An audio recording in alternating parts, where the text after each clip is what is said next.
ሶዶ ለማ ሚዲያ ከእናንተ ጋር ለሚያደርገው ረጅም ጉዞ ዛሬ የመጀመሪያውን ጡብ አስቀምጧል።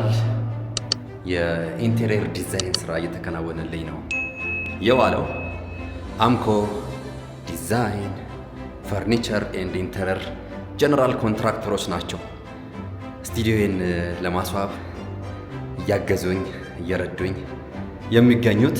ዛሬ የመጀመሪያ ቀናቸው ምን ይመስል ነበር የሚለውን ልመለከት ነው። ከስራ እየመጣው ነው የሚገኘው። ቢመሽም ምን ይመስል እንደነበረ ደግሞ ማየት አለብኝ ብዬ ነው። የመጀመሪያ ቀን ያጓጓል አይደል?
ሶዶ ለማ ሚዲያ መጥቷል።